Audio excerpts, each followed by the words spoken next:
ചരിത്രമെപ്പോഴും വിജയികളുടേതാണ്. ഇന്ത്യയുടെ ചരിത്രം പറയുമ്പോൾ നാം ഒഴിവാക്കാൻ പാടില്ലാത്ത ഒരു വലിയ അധ്യായമാണ് മുഗൾ സാമ്രാജ്യം. 3.5 നൂറ്റാണ്ടോളം ഇന്ത്യൻ ഉപഭൂഖണ്ഡത്തെ അടക്കി ഭരിച്ച, സമ്പത്തും പ്രതാപവും കൊണ്ട് ലോകത്തെ മുഴുവൻ വിസ്മയിപ്പിച്ച മുഗൾ സാമ്രാജ്യം.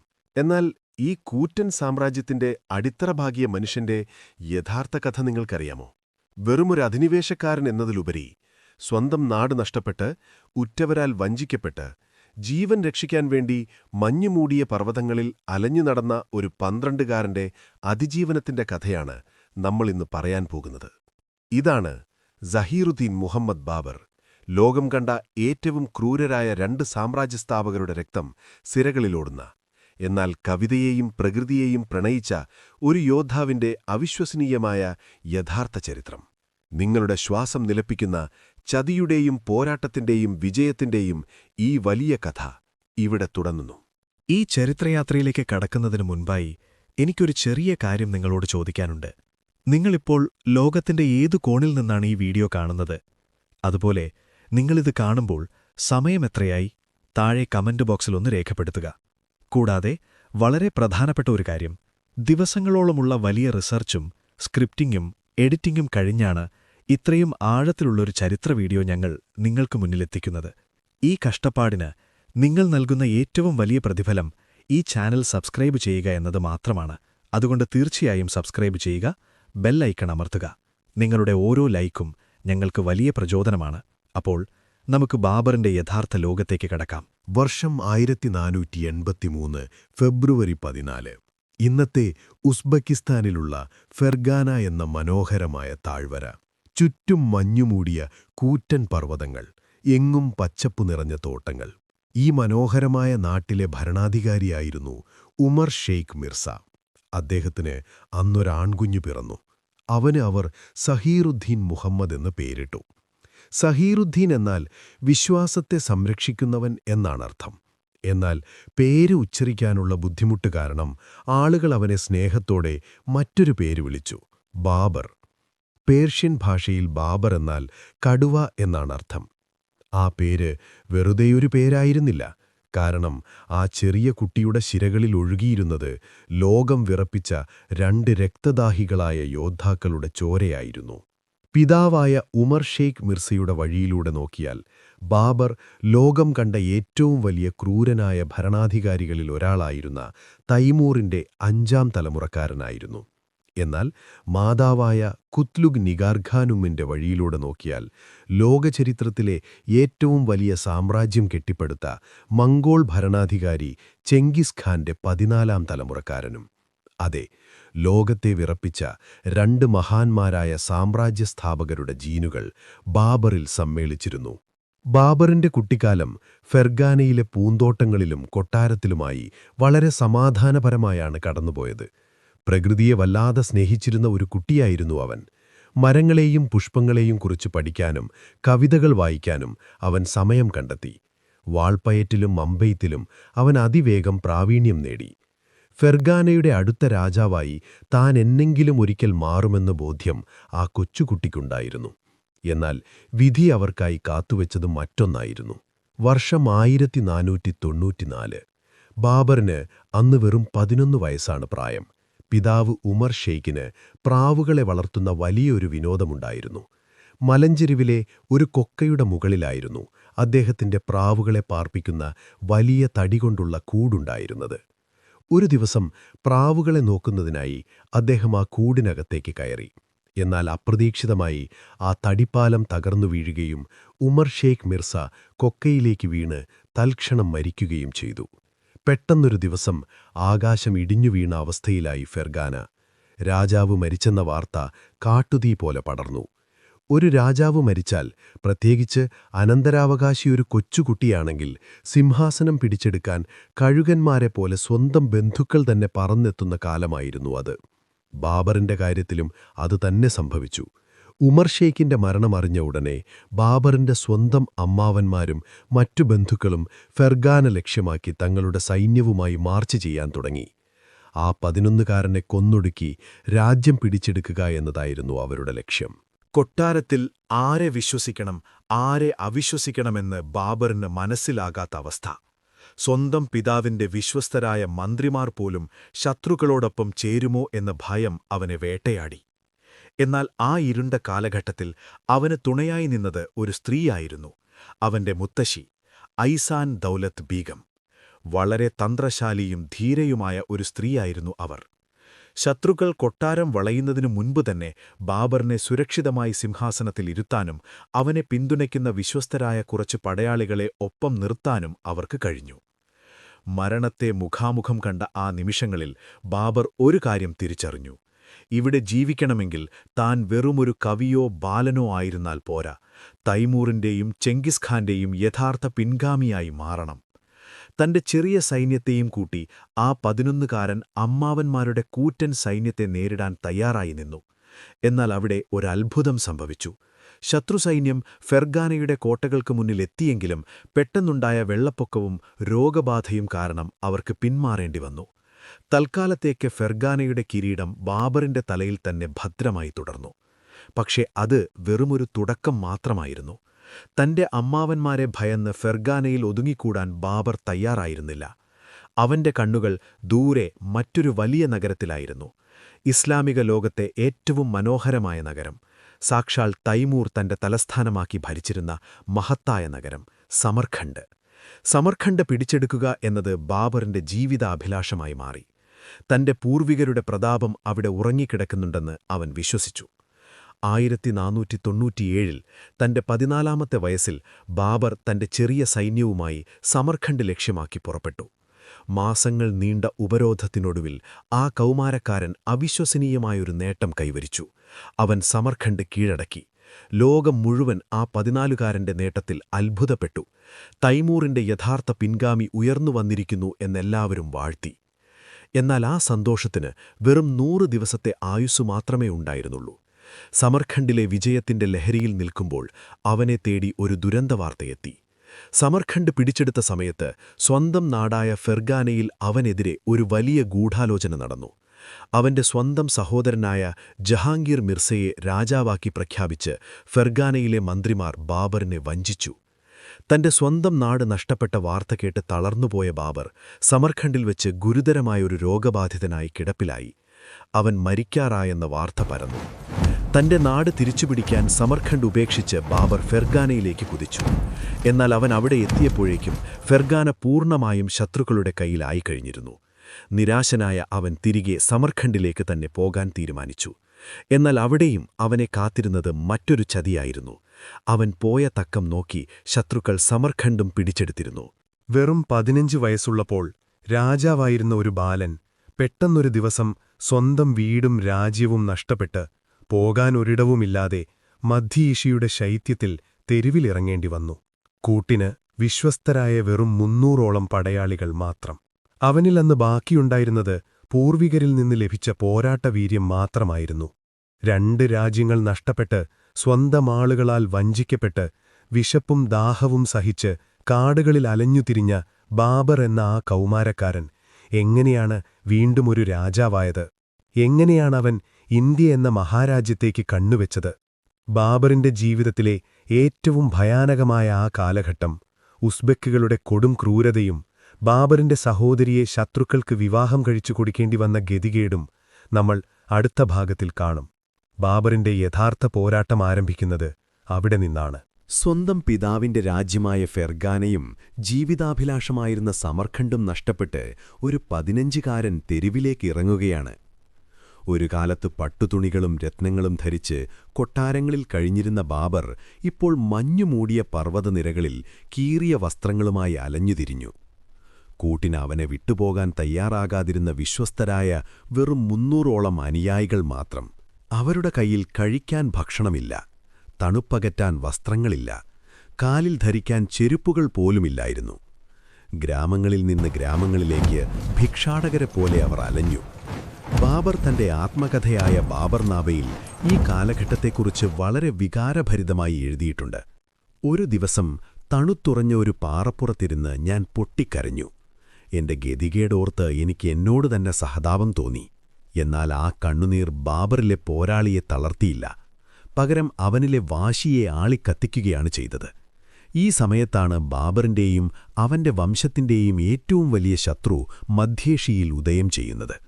മുഹമ്മദ് ഷൈബാനി ഖാൻ. അതിക്രൂരനായ ഒരു ഉസ്ബെക്ക് യുദ്ധപ്രഭുവായിരുന്നു അയാൾ. ഉസ്ബെക്കുകളെ ഒന്നിപ്പിച്ച് ഒരു വലിയ സൈന്യത്തെ വാർത്തെടുത്ത ഷൈബാനി ഖാൻ ബാബറിന്റെ പൂർവികരുടെ സാമ്രാജ്യങ്ങൾ ഒന്നൊന്നായി വെട്ടിപ്പിടിക്കാൻ തുടങ്ങി. തന്റെ മുന്നിൽ വരുന്നവരെ മുഴുവൻ നിഷ്കരുണം വെട്ടിക്കൊലപ്പെടുത്തുന്ന ഷൈബാനി ഖാൻ മധ്യേഷ്യയിലെ ഒരു പേടിസ്വപ്നമായി മാറി. എന്നാൽ ഷൈബാനി ഖാന്റെ ഈ കൂറ്റൻ സൈന്യത്തെ ഭയന്ന് ഒളിച്ചിരിക്കാൻ ബാബർ തയ്യാറായില്ല. 1500-ൽ ബാബറിനന്ന് 17 വയസ്സ്.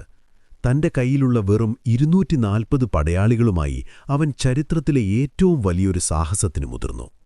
സമർഖണ്ഡ് നഗരം ഷൈബാനി ഖാന്റെ സൈന്യത്തിന്റെ കാവലിലാണ്. അവിടേക്കൊരു മിന്നലാക്രമണം നടത്താൻ ബാബർ തീരുമാനിച്ചു. അർദ്ധരാത്രിയുടെ ഇരുളിന്റെ മറവിൽ കൂറ്റൻ മതിലുകളിൽ കയറുകൾ കെട്ടി ബാബറും അവന്റെ ചെറിയ സംഘവും സമർഖണ്ഡ് കോട്ടയ്ക്കുള്ളിൽ നുഴഞ്ഞുകയറി.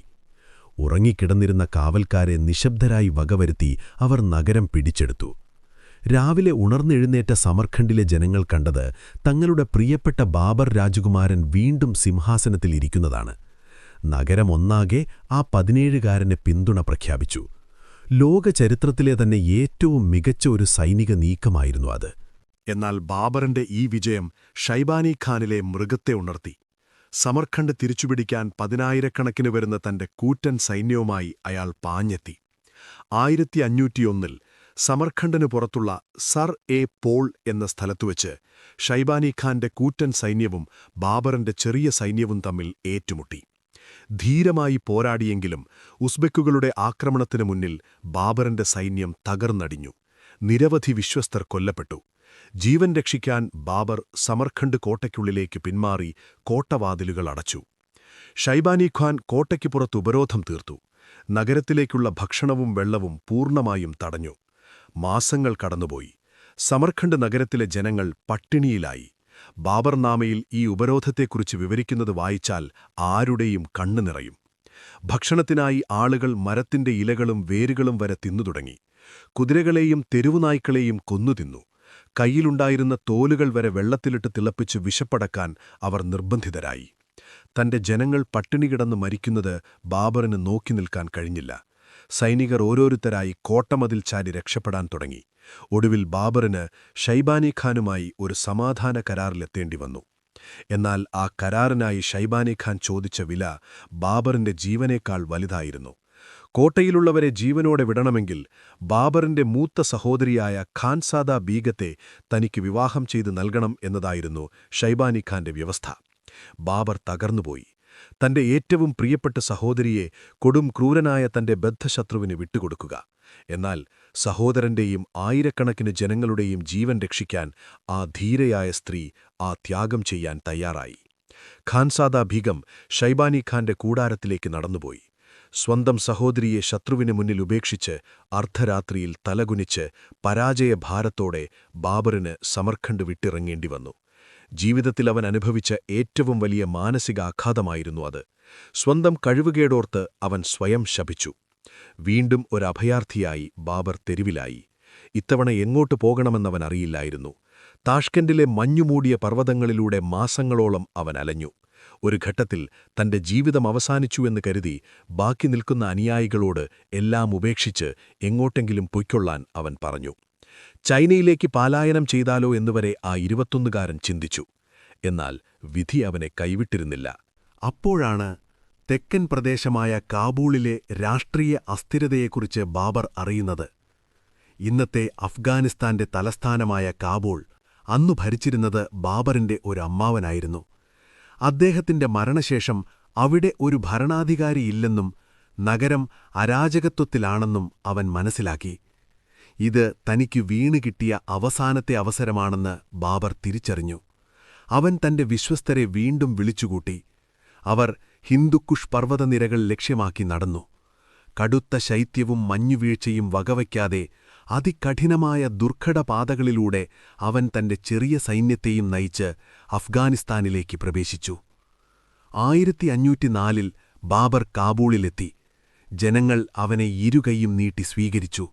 കാര്യമായ രക്തച്ചൊരിച്ചിലുകളില്ലാതെ തന്നെ ആ യുവാവ് കാബൂളിന്റെ സിംഹാസനം പിടിച്ചെടുത്തു. ഫെർഗാനയിലെ ആ കൊച്ചുകുട്ടിയിൽ നിന്നും, സമർഖണ്ഡിൽ പട്ടിണി കിടന്ന കൗമാരക്കാരനിൽ നിന്നും ബാബർ വളരെ ദൂരം മുന്നോട്ടു വന്നിരുന്നു. കാബൂളിലെത്തിയതോടെ അവനിലെ ഭരണാധികാരി കൂടുതൽ കരുത്തനായി. അതുവരെ തന്റെ പൂർവികർ ഉപയോഗിച്ചിരുന്ന മിർസ എന്ന പദവി അവൻ ഉപേക്ഷിച്ചു. പകരം പാദുഷാ അഥവാ ചക്രവർത്തി എന്ന പുതിയ പദവി അവൻ സ്വയം ഏറ്റെടുത്തു. കാബൂൾ അവനൊരു പുതിയ ലോകം തുറന്നുകൊടുത്തു.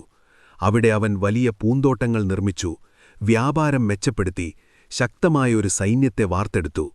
സ്വന്തമായൊരു രാജ്യവും തലസ്ഥാനവുമില്ലാത്തവന്റെ വേദന എന്താണെന്ന് നന്നായി അനുഭവിച്ചറിഞ്ഞ അവന് കാബൂൾ ഒരു സ്വർഗമായിരുന്നു.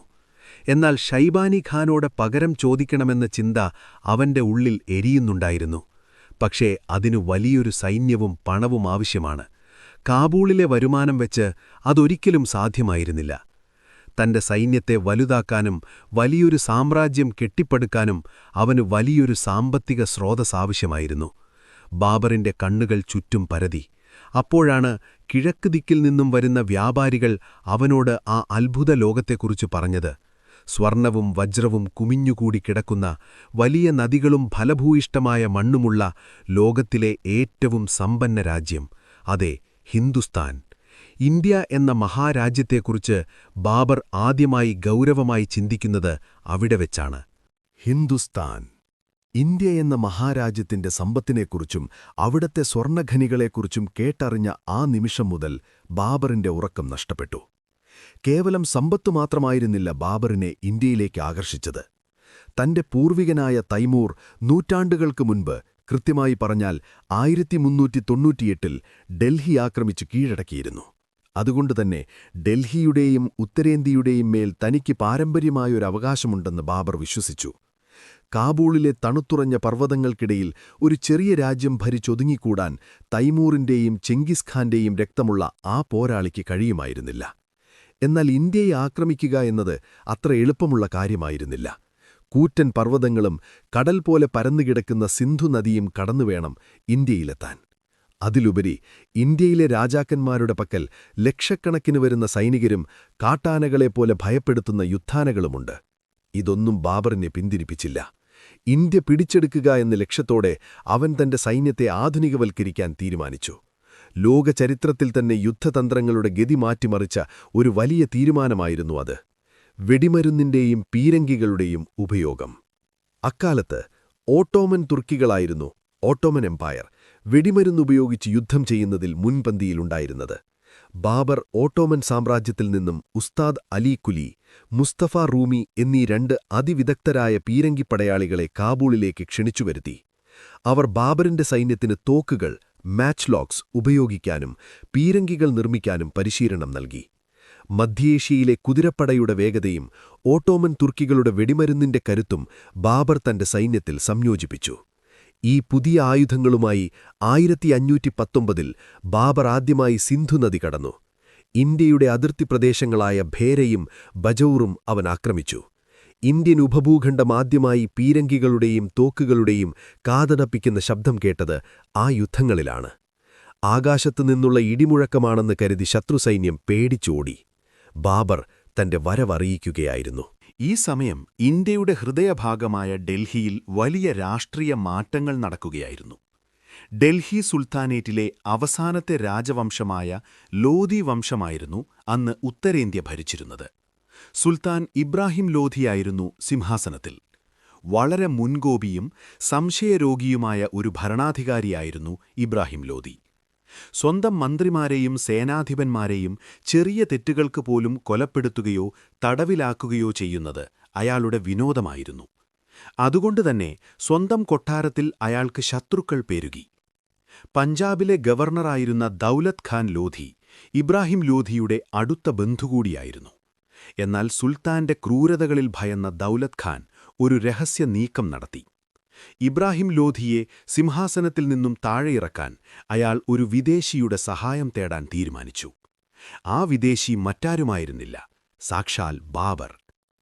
ദൗലത് ഖാൻ തന്റെ മകനായ ദിലാവർ ഖാനെ കാബൂളിലേക്ക് അയച്ചു. വിലപിടിപ്പുള്ള സമ്മാനങ്ങളുമായി ബാബറിന് മുന്നിലെത്തിയ ദിലാവർ ഖാൻ ഇന്ത്യയെ ആക്രമിക്കാനും ഇബ്രാഹിം ലോധിയെ തകർക്കാനും ബാബറിനെ ഔദ്യോഗികമായി ക്ഷണിച്ചു. കൃത്യം ഇതേ സമയത്തുതന്നെ രാജസ്ഥാനിലെ രജപുത്രരുടെ തലവനായിരുന്ന സാക്ഷാൽ റാണാ സംഗയിൽ നിന്നും ബാബറിന് ഒരു സന്ദേശം ലഭിച്ചതായി ചരിത്രകാരന്മാർ പറയുന്നുണ്ട്. ഒരു ഇതിഹാസ യോദ്ധാവായിരുന്നു റാണാ സംഗ. യുദ്ധങ്ങളിൽ ഒരു കണ്ണും ഒരു കൈയും ഒരു കാലും നഷ്ടപ്പെട്ടിട്ടും ശരീരത്തിൽ 80-ലധികം വാളുകളുടെ മുറിവുകളുണ്ടായിട്ടും യുദ്ധക്കളത്തിൽ ശത്രുക്കളെ വിറപ്പിച്ചിരുന്ന സിംഹം. റാണാ സംഗയ്ക്കും ഇബ്രാഹിം ലോധിയെ ഡൽഹിയിൽ നിന്നും പുറത്താക്കണമായിരുന്നു. ദൗലത് ഖാൻ ലോധിക്കും റാണാ സംഗയ്ക്കും ഒരേയൊരു കണക്കുകൂട്ടലേ ഉണ്ടായിരുന്നുള്ളൂ. ബാബറിന്റെ മുത്തശ്ശനായ തൈമൂർ വർഷങ്ങൾക്ക് മുൻപ് ഇന്ത്യയിൽ വന്ന് ഡൽഹി കൊള്ളയടിച്ച് ആ സ്വർണവും രത്നങ്ങളുമായി തിരികെ പോയതുപോലെ ബാബറും വരുമെന്ന് അവർ കരുതി.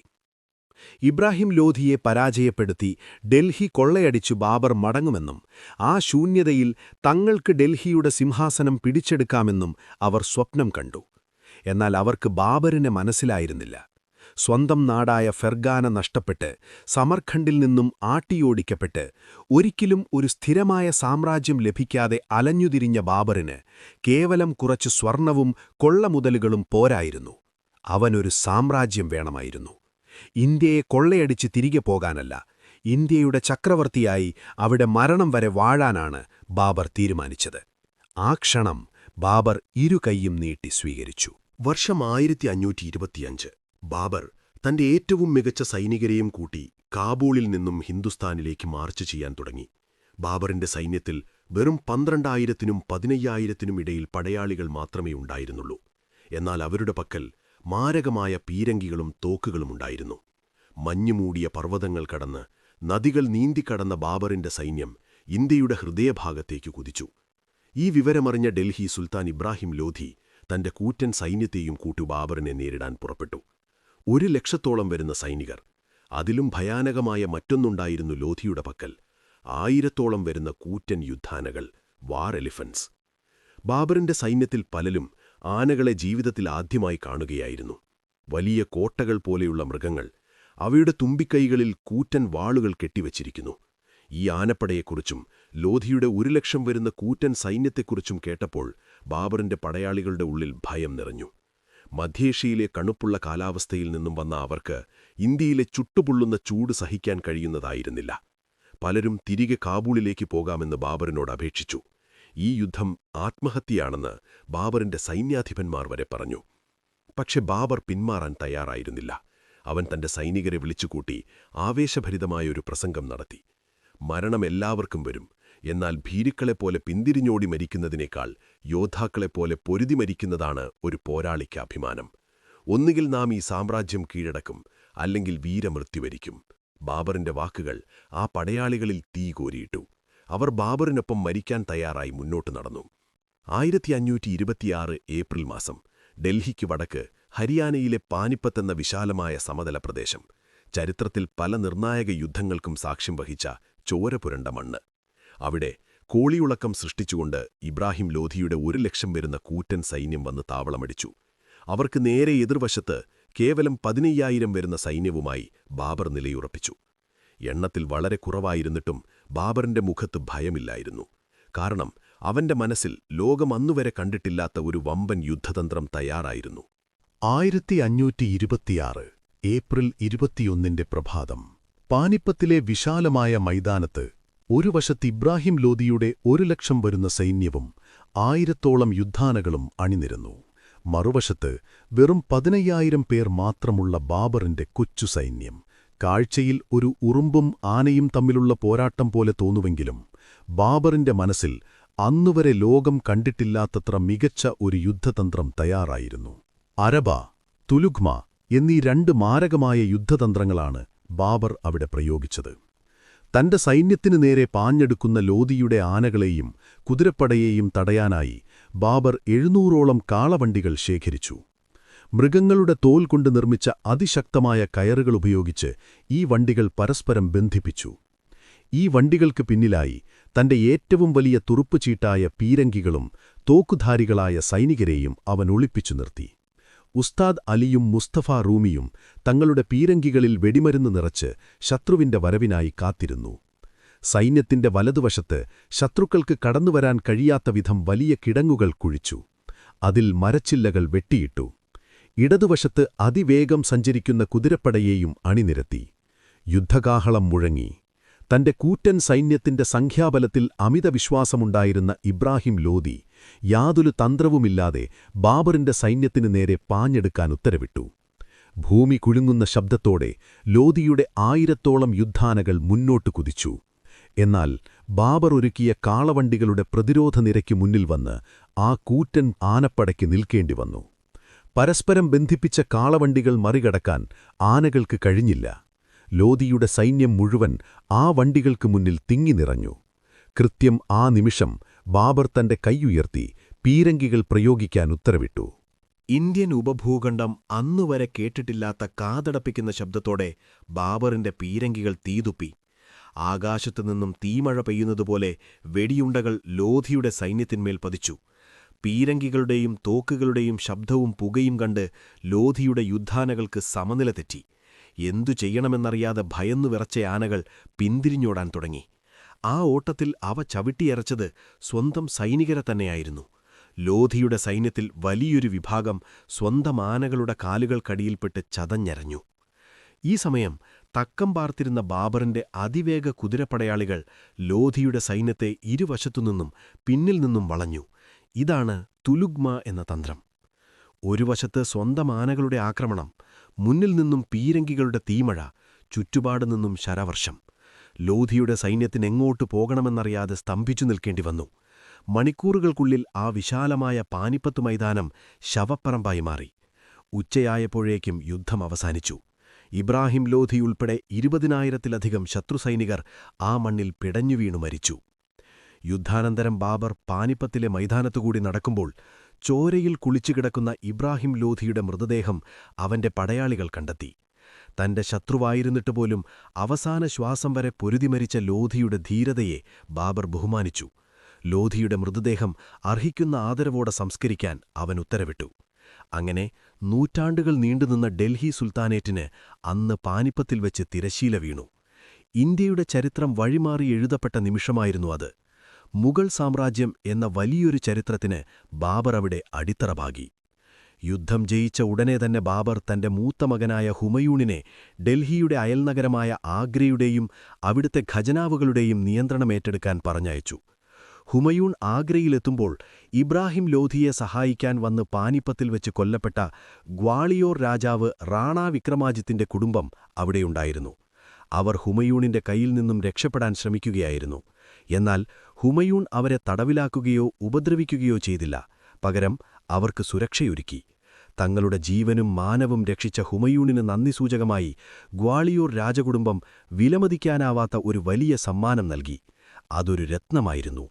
ചരിത്രത്തിൽ ലോകം മുഴുവൻ ഏറ്റവും കൂടുതൽ ചോര ചിന്തിയ ലോകത്തിലെ ഏറ്റവും പ്രശസ്തമായ രത്നം, സാക്ഷാൽ കോഹിനൂർ. ആഗ്രയിലെത്തിയ ബാബറിന്റെ മുന്നിൽ ഹുമയൂൺ ആ രത്നം സമർപ്പിച്ചു. അത് കൈയിലെടുത്ത ബാബർ അതിശയത്തോടെ പറഞ്ഞു, ലോകത്തുള്ള എല്ലാവർക്കും 2.5 ദിവസം ഭക്ഷണം കൊടുക്കാൻ ആവശ്യമായ പണം ഈ ഒറ്റ രത്നത്തിനുണ്ട്. എന്നിട്ടും ആ വിലമതിക്കാനാവാത്ത രത്നം തന്റെ പക്കൽ വയ്ക്കാതെ ഒരു സമ്മാനമായി ബാബർ അത് ഹുമയൂണിന് തന്നെ തിരികെ നൽകി.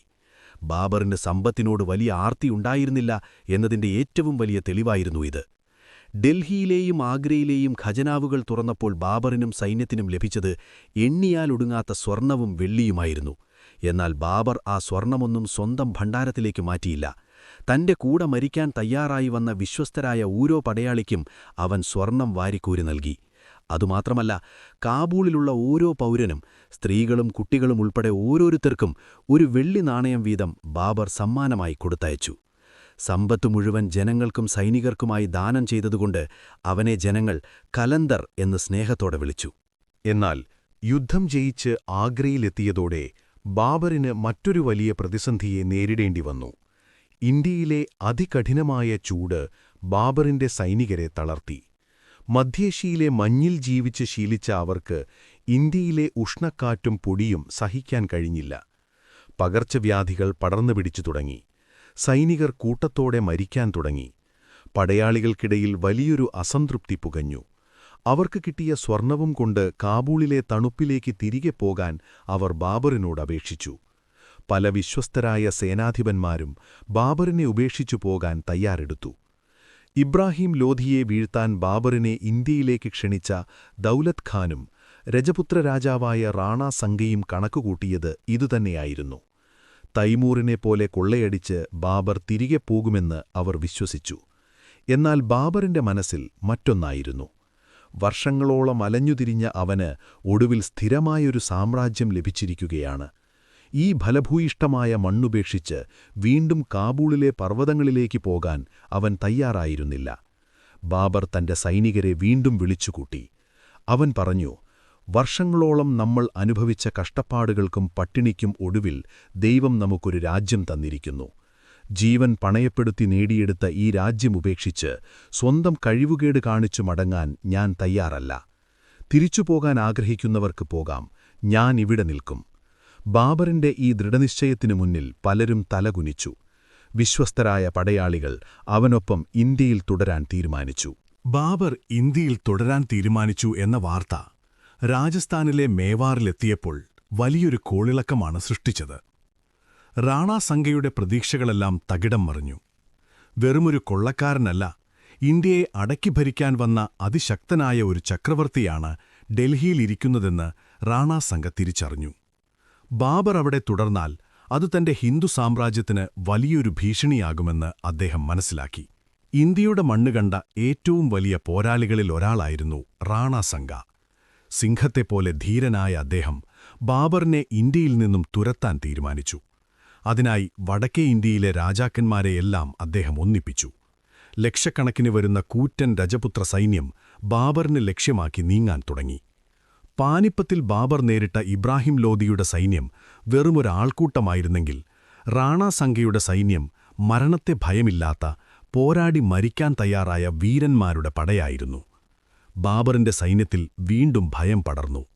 രജപുത്രരുടെ വാളുകൾക്ക് മുന്നിൽ തങ്ങൾക്കൊരിക്കലും പിടിച്ചു നിൽക്കാൻ കഴിയില്ലെന്ന് ബാബറിന്റെ പടയാളികൾ വിശ്വസിച്ചു. ബാബറിന്റെ ജ്യോതിഷികൾ വരെ അടുത്ത യുദ്ധത്തിൽ അവൻ പരാജയപ്പെടുമെന്ന് പ്രവചിച്ചു. ജീവൻ രക്ഷിക്കാൻ ബാബർ കാബൂളിലേക്ക് ഓടിപ്പോകുമെന്ന് എല്ലാവരും കരുതി. എന്നാൽ ബാബർ എടുത്ത തീരുമാനം ചരിത്രത്തെ ഒരിക്കൽ കൂടി ഞെട്ടിക്കുന്നതായിരുന്നു. മദ്യപാനിയായിരുന്ന ബാബർ തന്റെ വിലപിടിപ്പുള്ള മദ്യപാത്രങ്ങളെല്ലാം തല്ലിയുടച്ചു. ഇനി ഒരിക്കലും മദ്യം തൊടില്ലെന്ന് പ്രതിജ്ഞയെടുത്തു. രജപുത്രരോടുള്ള നിർണായകമായ ആ പോരാട്ടത്തിനായി അവൻ തന്റെ സൈന്യത്തെ തയ്യാറാക്കി. ഖാൻവ എന്ന സ്ഥലത്തുവെച്ച് നടക്കാൻ പോകുന്ന ആ ഇതിഹാസയുദ്ധം ബാബറിന്റെ ജീവിതാവസാനത്തെ നിർണയിക്കുന്ന ഒന്നായിരുന്നു. ഇന്ത്യ മുഗളന്മാരുടേതാകുമോ അതോ രജപുത്രരുടേതാകുമോ എന്ന് തീരുമാനിക്കുന്ന ഏറ്റവും വലിയ രക്തരൂക്ഷിതമായ പോരാട്ടം. ഖാൻവയിലെ ആ വലിയ പോരാട്ടത്തിനു മുൻപുള്ള ദിവസങ്ങൾ ബാബറിന്റെ സൈന്യത്തെ സംബന്ധിച്ചിടത്തോളം ഒരു പേടി സ്വപ്നമായിരുന്നു. ഡൽഹി സുൽത്താനായിരുന്ന ഇബ്രാഹിം ലോധിയുടെ സൈന്യം വെറുമൊരു ശമ്പളക്കാരായ ആൾക്കൂട്ടം മാത്രമായിരുന്നുവെങ്കിൽ റാണാ സംഗയുടെ നേതൃത്വത്തിൽ വരുന്ന രജപുത്രർ അങ്ങനെയല്ല എന്ന് ബാബറിന്റെ പടയാളികൾക്ക് നന്നായി അറിയാമായിരുന്നു. ജീവൻ കൊടുക്കേണ്ടി വന്നാലും യുദ്ധക്കളത്തിൽ നിന്ന് ഒരടി പോലും പുറകോട്ടു മാറാത്ത, മരണം വരെ പൊരുതുന്ന വീരന്മാരായിരുന്നു രജപുത്രർ. അവരുടെ വാളുകളുടെ മൂർച്ചയെക്കുറിച്ചും യുദ്ധതന്ത്രങ്ങളെക്കുറിച്ചും പല കഥകളും ബാബറിന്റെ ക്യാമ്പിൽ പ്രചരിച്ചു. ഇതിനെല്ലാം പുറമെ കാബൂളിൽ നിന്നും വന്ന മുഹമ്മദ് ഷെരീഫ് എന്നൊരു ജ്യോതിഷി ചൊവ്വാഗ്രഹം ബാബറിന് പ്രതികൂലമാണെന്നും ഈ യുദ്ധത്തിൽ ബാബർ ദയനീയമായി പരാജയപ്പെടുമെന്നും പ്രവചിച്ചു. ഇതോടെ സൈനികരുടെ മനോവീര്യം പൂർണ്ണമായും തകർന്നു. പലരും യുദ്ധത്തിനു മുൻപേ തന്നെ തോൽവി സമ്മതിച്ച മട്ടിലായിരുന്നു. എന്നാൽ ബാബർ ഇതൊന്നും കേട്ട് പിന്മാറാൻ തയ്യാറായിരുന്നില്ല. ചരിത്രത്തിലെ ഏറ്റവും മികച്ച സൈന്യാധിപന്മാരിൽ ഒരാളായി ബാബർ മാറുന്നത് ഈ പ്രതിസന്ധി ഘട്ടത്തിലാണ്. ഭയന്ന് വിറച്ചു നിൽക്കുന്ന, സ്വന്തം നാട്ടിലേക്ക് മടങ്ങിപ്പോകാൻ ആഗ്രഹിക്കുന്ന ഒരു കൂട്ടം മനുഷ്യരെക്കൊണ്ട് മരണം വരെ പൊരുതാൻ എങ്ങനെ തയ്യാറെടുപ്പിക്കണം എന്നവൻ അറിയാമായിരുന്നു. യുദ്ധത്തിന് തൊട്ടുമുൻപ് ബാബർ തന്റെ സൈനികരെ മുഴുവൻ വിളിച്ചുകൂട്ടി. അവരുടെ മുന്നിലേക്ക് അവൻ തന്റെ വിലപിടിപ്പുള്ള സ്വർണവും വെള്ളിയും കൊണ്ടുള്ള മദ്യപാത്രങ്ങൾ കൊണ്ടുവന്നുവെച്ചു. ഒരു കാലത്ത് മദ്യമില്ലാതെ ഒരു ദിവസം പോലും തള്ളി നീക്കാൻ കഴിയാതിരുന്ന ബാബർ തന്റെ പടയാളികൾ നോക്കി നിൽക്കെ ആ പാത്രങ്ങളെല്ലാം അടിച്ചു തകർത്തു. കയ്യിലുണ്ടായിരുന്ന മദ്യം മുഴുവൻ മണ്ണിലൊഴുക്കി. ഇനി ജീവിതത്തിൽ ഒരിക്കലും താൻ മദ്യം തൊടില്ലെന്ന് അവൻ ഖുറാനിൽ തൊട്ട് സത്യം ചെയ്തു. തുടർന്നവൻ തന്റെ സൈനികരെ നോക്കി ചരിത്രപ്രസിദ്ധമായ ആ പ്രസംഗം നടത്തി. ഈ ലോകത്ത് ജനിച്ചവർക്കെല്ലാം ഒരിക്കൽ മരണം സംഭവിച്ചേ തീരൂ. നമ്മൾ ഈ യുദ്ധക്കളത്തിൽ നിന്നും ഭീരുക്കളെപ്പോലെ പിന്തിരിഞ്ഞോടിയാൽ കാലം നമ്മളെ ഒറ്റുകാർ എന്ന് വിളിക്കും. എന്നാൽ പോരാടി മരിച്ചാൽ നാം വീരസ്വർഗം പ്രാപിക്കും. ജീവിച്ചിരുന്നാൽ ഈ മഹാരാജ്യം നമുക്ക് സ്വന്തമാകും. അതുകൊണ്ട് എന്റെ ഒപ്പം നിൽക്കുക. മരണം വരെ നാം ശത്രുവിനോട് പൊരുതും. ബാബറിന്റെ ഈ വാക്കുകൾ ആ പടയാളികളിൽ അത്ഭുതകരമായ മാറ്റമുണ്ടാക്കി. അതുവരെ ഭയന്നു നിന്നിരുന്നവർ തങ്ങളുടെ വാളുകൾ ഉയർത്തി ബാബറിനൊപ്പം നിൽക്കുമെന്ന് സത്യം ചെയ്തു. അതൊരു സാധാരണ യുദ്ധമല്ലാതായി മാറി. അതവരുടെ അസ്തിത്വത്തിന്റെ പോരാട്ടമായി മാറി. 1527 മാർച്ച് 17 ആഗ്രയിൽ നിന്നും അധികം അകലെയല്ലാത്ത ഖാൻവ എന്ന ഗ്രാമത്തിലെ വിശാലമായ മൈതാനം. ഒരു വശത്ത് റാണാ സംഗയുടെ നേതൃത്വത്തിൽ ലക്ഷക്കണക്കിന് വരുന്ന രജപുത്ര സൈന്യം, മറുവശത്ത് വെറും 20,000-ഓളം മാത്രം വരുന്ന ബാബറിന്റെ സൈന്യം. പാനിപ്പത്തിൽ താൻ പ്രയോഗിച്ച അതേ യുദ്ധതന്ത്രം തന്നെയാണ് ബാബർ ഖാൻവയിലും ഒരുക്കിയത്. മുൻനിരയിൽ പരസ്പരം ചങ്ങലകളാൽ ബന്ധിപ്പിച്ച കാളവണ്ടികൾ, അതിനു പിന്നിൽ ഉസ്താദ് അലിയുടെയും മുസ്തഫയുടെയും പീരങ്കികൾ, ഇരുവശങ്ങളിലും അതിവേഗ കുതിരപ്പട. യുദ്ധം തുടങ്ങി. രജപുത്ര സൈന്യം ഒരു കൊടുങ്കാറ്റുപോലെ ബാബറിന്റെ പ്രതിരോധ നിരയിലേക്ക് പാഞ്ഞെടുത്തു. ബാബറിന്റെ പീരങ്കികൾ പീതുപ്പാൻ തുടങ്ങി. പാനിപ്പത്തിൽ പീരങ്കിയുടെ ശബ്ദം കേട്ട് ലോധിയുടെ സൈന്യം ഭയന്നൂടിയെങ്കിൽ ഇവിടെ സംഭവിച്ചത് മറ്റൊന്നായിരുന്നു. പീരങ്കിയുണ്ടകളിൽ നെഞ്ചുപിളർന്ന് സ്വന്തം ആളുകൾ വീഴുന്നത് കണ്ടിട്ടും രജപുത്രർ ഒരടി പോലും പുറകോട്ടു പോയില്ല. പീരങ്കികൾക്ക് നേരെ മരണത്തിലേക്ക് അവർ വീണ്ടും വീണ്ടും പാഞ്ഞെടുത്തു. അവരുടെ സംഖ്യാബലവും പോരാട്ടവീര്യവും ബാബറിന്റെ സൈന്യത്തെ ശരിക്കും വിറപ്പിച്ചു. പലയിടത്തും ബാബറിന്റെ പ്രതിരോധ നിരകൾ തകർന്നു തുടങ്ങി. മണിക്കൂറുകളോളം യുദ്ധം തുല്യനിലയിൽ തുടർന്നു. റാണാസംഗ സാക്ഷാൽ മരണദേവനെപ്പോലെ യുദ്ധക്കളത്തിൽ നിറഞ്ഞുനിന്നു. ബാബറിന് തോൽവി ഉറപ്പായ നിമിഷങ്ങൾ. എന്നാൽ യുദ്ധത്തിന്റെ ഗതി ഒറ്റയടിക്ക് മാറ്റിയ ഒരു സംഭവം അവിടെ നടന്നു. യുദ്ധക്കളത്തിന്റെ മുൻനിരയിൽ നിന്നു പൊരുതുകയായിരുന്ന റാണാസംഗയുടെ തലയിലേക്ക് എവിടെ നിന്നോ വന്ന ഒരു അമ്പ് തുളച്ചു കയറി. അമ്പേറ്റ ആ മഹാസേനാനി കുതിരപ്പുറത്തു നിന്നും അബോധാവസ്ഥനായി താഴേക്ക് വീണു. ഇത് കണ്ട അദ്ദേഹത്തിന്റെ വിശ്വസ്തരായ പടയാളികൾ അദ്ദേഹത്തെ സുരക്ഷിതമായൊരു സ്ഥലത്തേക്ക് മാറ്റാൻ ശ്രമിച്ചു. എന്നാൽ തങ്ങളുടെ പ്രിയപ്പെട്ട രാജാവ് വീണത് കണ്ട രജപുത്ര സൈന്യത്തിനിടയിൽ പെട്ടെന്ന് വലിയൊരു പരിഭ്രാന്തി പടർന്നു. നേതൃത്വം നഷ്ടപ്പെട്ട ഒരു വലിയ സൈന്യം എത്ര കരുത്തരാണെങ്കിലും അവർക്കിടയിൽ ആശയക്കുഴപ്പമുണ്ടാകുക സ്വാഭാവികമാണ്. ഈ ഒരു ചെറിയ നിമിഷം മതിയായിരുന്നു തന്ത്രശാലിയായ ബാബറിന്.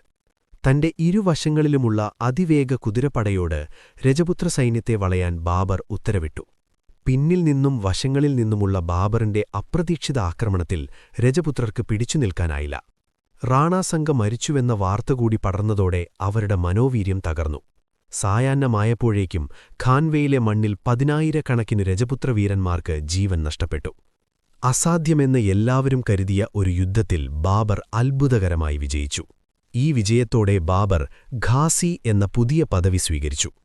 പാനിപ്പത്ത് യുദ്ധം ബാബറിന് ഡൽഹിയും ആഗ്രയും മാത്രമാണ് നേടിക്കൊടുത്തതെങ്കിൽ ഖാൻവയിലെ ഈ വിജയം ഉത്തരേന്ത്യ മുഴുവൻ ബാബറിന്റെ കാൽക്കീഴിലാക്കി. ഇന്ത്യയുടെ ചരിത്രത്തിലെ ഏറ്റവും നിർണായകമായ യുദ്ധങ്ങളിലൊന്നായി ഖാൻവ മാറി.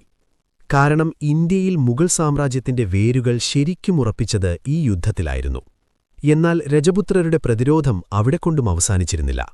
റാണാസംഗയുടെ പരാജയത്തിന് ശേഷവും അദ്ദേഹത്തിന്റെ വിശ്വസ്തനായ മേദിനി റായ് എന്ന രജപുത്ര രാജാവ് മാൾവയിലെ ചന്ദേരി കോട്ടയിൽ ബാബറിനെതിരെ ഒരു വലിയ പ്രതിരോധം തീർത്തു.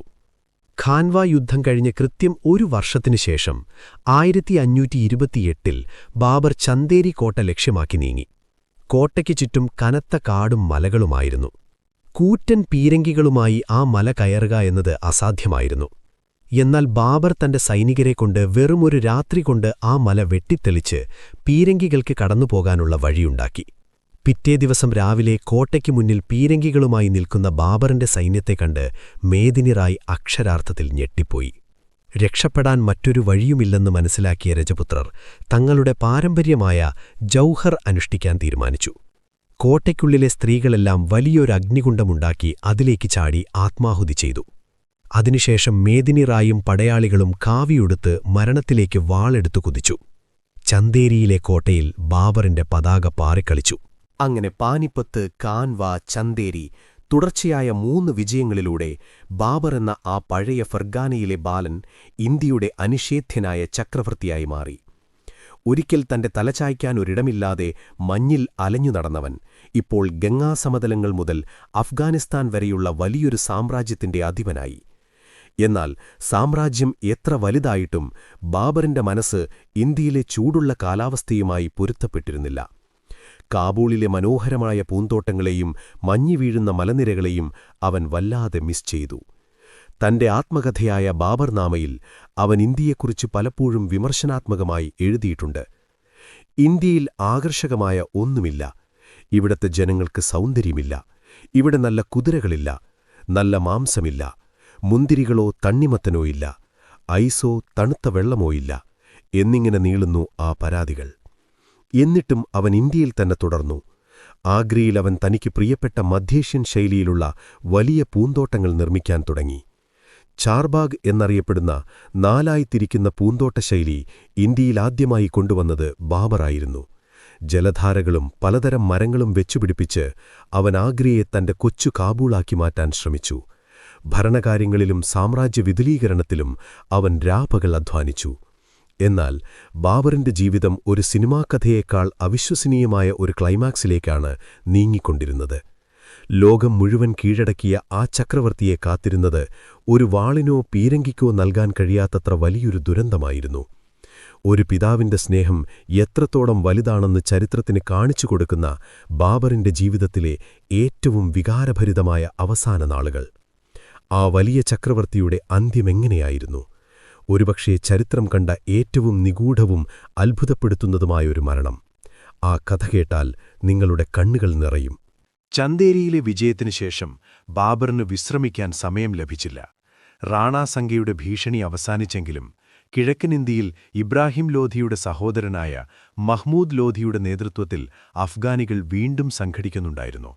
1529 ബീഹാറിലെ ഘാഗ്ര നദിക്കരയിൽ വെച്ച് ബാബർ അവരുമായി ഏറ്റുമുട്ടി. കരയിലും വെള്ളത്തിലുമായി നടന്ന ആ വലിയ യുദ്ധത്തിലും ബാബറിന്റെ പീരങ്കികളും യുദ്ധതന്ത്രങ്ങളും വിജയം കണ്ടു. അതോടെ അഫ്ഗാനികളുടെ അവസാനത്തെ ചെറുത്തുനിൽപ്പും അവസാനിച്ചു. വെറും 4 വർഷം കൊണ്ട് പാനിപ്പത്ത്, ഖാൻവ, ചന്ദേരി, ഘാഗ്ര എന്നീ 4 കൂറ്റൻ യുദ്ധങ്ങൾ വിജയിച്ച് കാബൂൾ മുതൽ ബംഗാൾ വരെ നീണ്ടുകിടക്കുന്ന ഒരു വലിയ സാമ്രാജ്യത്തിന്റെ അനിഷേധ്യനായ ചക്രവർത്തിയായി ബാബർ മാറി. എന്നാൽ ഈ വിജയങ്ങളുടെ കൊടുമുടിയിൽ നിൽക്കുമ്പോഴും ബാബറിന്റെ ശരീരം തളർന്നു തുടങ്ങിയിരുന്നു. 11ാമത്തെ വയസ്സിൽ തുടങ്ങിയ അലച്ചിലാണ്. ഫെർഗാനയിലെ മഞ്ഞിലും സമർഖണ്ഡിലെ കൊടും പട്ടിണിയിലും കാബൂളിലെ ദുർഘടമായ പർവ്വതങ്ങളിലും ഒടുവിൽ ഇന്ത്യയിലെ ചുട്ടുപൊള്ളുന്ന ചൂടിലുമായി ആ ശരീരം ഒരുപാട് കഷ്ടപ്പാടുകൾ അനുഭവിച്ചിരുന്നു. ഒരു കാലത്തെ അമിതമായ മദ്യപാനവും ഇന്ത്യയിലെ പ്രതികൂലമായ കാലാവസ്ഥയും ബാബറിന്റെ ആരോഗ്യത്തെ കാർന്നു തിന്നുകയായിരുന്നു.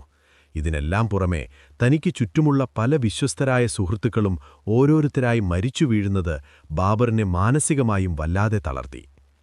ആ സമയത്താണ് ബാബറിന്റെ ജീവിതത്തിലെ ഏറ്റവും വലിയ ആഘാതം സംഭവിക്കുന്നത്. ബാബറിന് 4 ആൺമക്കളായിരുന്നു ഉണ്ടായിരുന്നത്: ഹുമയൂൺ, കാമ്രാൻ, അസ്കരി, ഹിന്ദാൽ. ഇതിൽ ബാബറിന് ഏറ്റവും പ്രിയപ്പെട്ടവൻ മൂത്ത മകനായ ഹുമയൂണായിരുന്നു. തന്റെ പിൻഗാമിയായി ഈ വലിയ സാമ്രാജ്യം ഭരിക്കേണ്ടവൻ ഹുമയൂണാണെന്ന് ബാബർ ഉറപ്പിച്ചുറപ്പിച്ചിരുന്നു. എന്നാൽ 1530 സംഭൽ എന്ന സ്ഥലത്തുവച്ച് ഹുമയൂണിന് കടുത്ത ഒരു പനി ബാധിച്ചു. ദിവസങ്ങൾ കഴിയുന്തോറും പനി മൂർച്ഛിക്കുകയും ഹുമയൂൺ അബോധാവസ്ഥയിലാവുകയും ചെയ്തു. വിവരമറിഞ്ഞ് പരിഭ്രാന്തനായ ബാബർ ഉടൻ തന്നെ തന്റെ മകനെ ആഗ്രയിലെ കൊട്ടാരത്തിലേക്ക് കൊണ്ടുവരാൻ ഉത്തരവിട്ടു. ഒരു വള്ളത്തിൽ ഹുമയൂണിനെ ആഗ്രയിൽ എത്തിക്കുമ്പോഴേക്കും അവന്റെ നില അതീവ ഗുരുതരമായിരുന്നു. രാജ്യത്തെ ഏറ്റവും മികച്ച ഭിഷഗ്വരന്മാർ അഥവാ ഹക്കീമുകൾ വന്നു പരിശോധിച്ചിട്ടും ഹുമയൂണിന്റെ രോഗമെന്താണെന്ന് കണ്ടെത്താനോ അവനെ സുഖപ്പെടുത്താനോ കഴിഞ്ഞില്ല. മരുന്നുകളൊന്നും ഫലിക്കുന്നില്ലെന്നും ഇനി പ്രാർത്ഥനകൾ മാത്രമേ ബാക്കിയുള്ളൂവെന്നും ഡോക്ടർമാർ വിധിയെഴുതി. ലോകം മുഴുവൻ വെട്ടിപ്പിടിച്ച ആ മഹാചക്രവർത്തി തന്റെ പ്രിയപ്പെട്ട മകൻ കൺമുന്നിൽ മരിക്കുന്നത് കണ്ട് ഒന്നും ചെയ്യാനാവാതെ പൊട്ടിക്കരഞ്ഞു.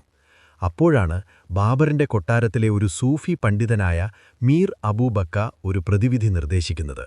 ഹുമയൂണിന്റെ ജീവൻ രക്ഷിക്കാൻ ഒരു വഴിയേയുള്ളൂ: ബാബറിന് ഈ ലോകത്തേറ്റവും പ്രിയപ്പെട്ടതും വിലപിടിപ്പുള്ളതുമായ ഒരു കാര്യം ദൈവത്തിന് സമർപ്പിക്കുക. അതായത് ഹുമയൂണിന്റെ ജീവന് പകരമായി ഏറ്റവും അമൂല്യമായത് ദാനം ചെയ്യുക. ഇത് കേട്ടയുടനെ കൊട്ടാരത്തിലുള്ള എല്ലാവരും കരുതിയത് ബാബറിന്റെ പക്കലുള്ള ഏറ്റവും വിലപിടിപ്പുള്ള ആ വലിയ വജ്രം, സാക്ഷാൽ കോഹിനൂർ രത്നം, ബാബർ ദാനം ചെയ്യുമെന്നാണ്. അവരത് ബാബറിനോട് പറയുകയും ചെയ്തു. എന്നാൽ ബാബർ പറഞ്ഞ മറുപടി ചരിത്രത്തെ കണ്ണീരണിയിക്കുന്നതായിരുന്നു. എന്റെ മകന്റെ ജീവന് പകരമായി നൽകാൻ ഈ ലോകത്തെ ഒരു കല്ലിനും ഒരു സ്വർണത്തിനും കഴിയില്ല. എനിക്കീ ലോകത്ത് ഏറ്റവും വിലപിടിപ്പുള്ള ഒരു കാര്യം എന്റെ സ്വന്തം ജീവനാണ്. ഹുമയൂണിന് പകരമായി ഞാൻ എന്റെ ജീവൻ ദൈവത്തിന് സമർപ്പിക്കുന്നു. കൊട്ടാരത്തിലുള്ളവർ ഞെട്ടിപ്പോയി. ആരും അത് സമ്മതിച്ചില്ല. എന്നാൽ തന്റെ തീരുമാനത്തിൽ ഉറച്ചുനിന്ന ബാബർ ഹുമയൂൺ കിടക്കുന്ന മുറിയിലേക്ക് നടന്നു. മരണത്തോട് മല്ലിട്ട് അബോധാവസ്ഥയിൽ കിടക്കുന്ന ഹുമയൂണിന്റെ കട്ടിലിനു ചുറ്റും ബാബർ പ്രാർത്ഥിച്ചുകൊണ്ട് നടക്കാൻ തുടങ്ങി. സൂഫി പാരമ്പര്യമനുസരിച്ചുള്ള ഒരാത്മീയമായ ചടങ്ങായിരുന്നു അത്. കട്ടിലിനു ചുറ്റും 3 തവണ അവൻ വലം വെച്ചു. ഓരോ തവണ ചുറ്റുമ്പോഴും അവൻ ദൈവത്തോട് ഉള്ളുരുകി പ്രാർത്ഥിച്ചു. ഓ അല്ലാഹു, ഒരു ജീവനു പകരമായി മറ്റൊരു ജീവൻ നൽകാൻ കഴിയുമെങ്കിൽ ബാബർ എന്ന ഞാൻ എന്റെ ജീവൻ ഹുമയൂണിന് നൽകുന്നു. അവന്റെ രോഗം എനിക്ക് തരിക, എന്റെ ആരോഗ്യം അവനു നൽകുക. 3-ാമത്തെ തവണ കട്ടിലിനു ചുറ്റും നടന്നു തീർന്ന നിമിഷം ബാബർ ഉറക്കെ വിളിച്ചു പറഞ്ഞു, ഞാൻ അതേറ്റെടുത്തിരിക്കുന്നു, ഞാൻ അതേറ്റെടുത്തിരിക്കുന്നു. I have borne it away. ചരിത്രകാരന്മാർ ഇന്നും അത്ഭുതത്തോടെ മാത്രം നോക്കിക്കാണുന്ന ഒരു സംഭവമാണ് പിന്നീടവിടെ നടന്നത്.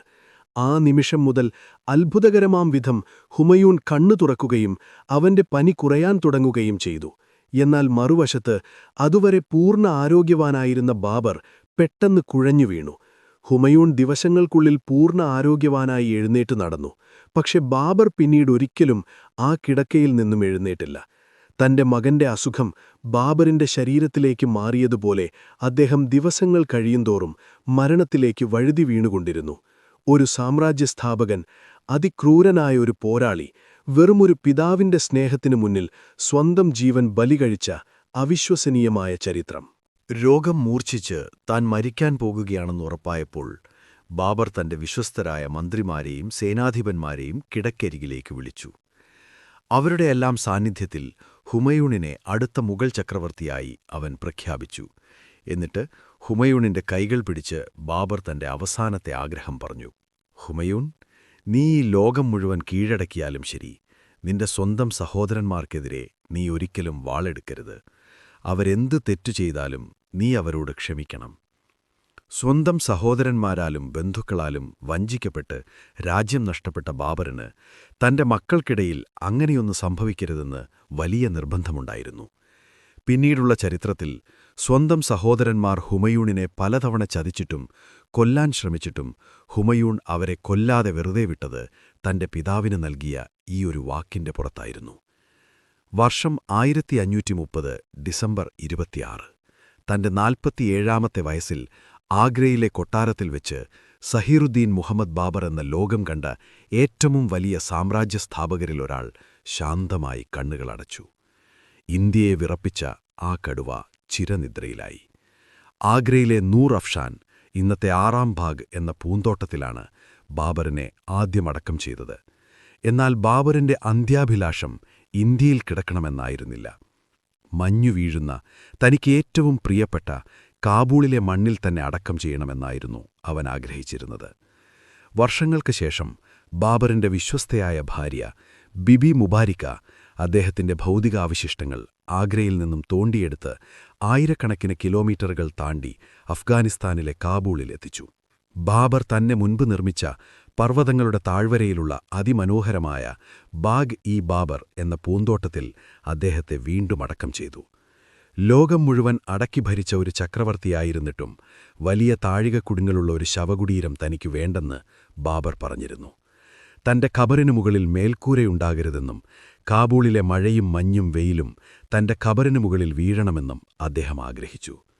ഇന്നും കാബൂളിൽ ഒരു മേൽക്കൂരയുമില്ലാതെ തുറസ്സായ ആകാശത്തിന് താഴെ ശാന്തമായി ബാബർ ഉറങ്ങുന്നു. ബാബറിന്റെ ചരിത്രം ഇവിടെ അവസാനിക്കുകയാണ്. എന്നാൽ അവൻ അവശേഷിപ്പിച്ചുപോയ പൈതൃകം വളരെ വലുതായിരുന്നു. വെറുമൊരു അധിനിവേശക്കാരൻ എന്നതിലുപരി ഇന്ത്യയിൽ പുതിയൊരു കലയുടെയും വാസ്തുവിദ്യയുടെയും ഭക്ഷണ സംസ്കാരത്തിന്റെയും പൂന്തോട്ടങ്ങളുടെയും വലിയൊരു ലോകം ബാബർ തുറന്നിട്ടു. പിന്നീട് വന്ന അദ്ദേഹത്തിന്റെ പിൻഗാമികളായ അക്ബറും ഷാജഹാനും ഔറംഗസേബുമെല്ലാം ചേർന്ന് 3.5 നൂറ്റാണ്ടോളം ഇന്ത്യയെ ലോകത്തിലെ ഏറ്റവും വലിയ സമ്പന്ന രാജ്യമാക്കി മാറ്റിയെങ്കിൽ ആ കൂറ്റൻ മരത്തിന്റെ ആഴത്തിൽ വേരോടിയ വിത്ത് ബാബറായിരുന്നു. മറ്റൊരു ചക്രവർത്തിക്കും അവകാശപ്പെടാൻ കഴിയാത്ത ഒരു വലിയ പ്രത്യേകത കൂടി ബാബറിനുണ്ടായിരുന്നു. ലോകത്തിലെ ഏറ്റവും മികച്ച ഒരു കവിയും എഴുത്തുകാരനുമായിരുന്നു അവൻ. സ്വന്തം ജീവിതത്തെക്കുറിച്ച്, താൻ ചെയ്ത തെറ്റുകളെക്കുറിച്ച്, തന്റെ പരാജയങ്ങളെക്കുറിച്ച്, എന്തിന് താൻ പൊട്ടിക്കരഞ്ഞതിനെക്കുറിച്ച് വരെ യാതൊരു മറയുമില്ലാതെ അവൻ തന്റെ ആത്മകഥയായ ബാബർനാമയിൽ എഴുതിവെച്ചു. ഇസ്ലാമിക ലോകത്തെ ആദ്യത്തെ യഥാർത്ഥ ആത്മകഥയായിട്ടാണ് ബാബർനാമയെ ചരിത്രകാരന്മാർ കണക്കാക്കുന്നത്. യുദ്ധക്കളത്തിൽ ചോരപ്പുഴയൊഴുക്കിയ അതേ കൈകൾ കൊണ്ടുതന്നെ അവൻ പ്രകൃതിയെയും പുഷ്പങ്ങളെയും കുറിച്ച് അതിമനോഹരമായ കവിതകളെഴുതി. 11ാമത്തെ വയസ്സിൽ സ്വന്തം പിതാവ് മരിച്ച് അനാഥനായി സ്വന്തം നാടായ ഫെർഗാനയിൽ നിന്നും ആട്ടിയോടിക്കപ്പെട്ട് ഉറ്റവരാൽ വഞ്ചിക്കപ്പെട്ട് പർവ്വതങ്ങളിൽ ഭിക്ഷക്കാരനെപ്പോലെ അലഞ്ഞു നടന്ന ആ പഴയ കൊച്ചുകുട്ടി ഒടുവിൽ സ്വപ്രയത്നം കൊണ്ടും അചഞ്ചലമായ ഇച്ഛാശക്തി കൊണ്ടും ഹിന്ദുസ്ഥാൻ എന്ന മഹാരാജ്യത്തിന്റെ സിംഹാസനം പിടിച്ചെടുത്ത ചരിത്രം. ഇതാണ് സഹീറുദ്ദീൻ മുഹമ്മദ് ബാബർ. പരാജയങ്ങളിൽ തളർന്നുപോകുന്ന ഏതൊരാൾക്കും ഒരിക്കലും ഉപേക്ഷിക്കാൻ പാടില്ലാത്ത പോരാട്ടവീര്യത്തിന്റെ ഏറ്റവും വലിയ പാഠം കൂടിയാണ് ഈ ചരിത്രം.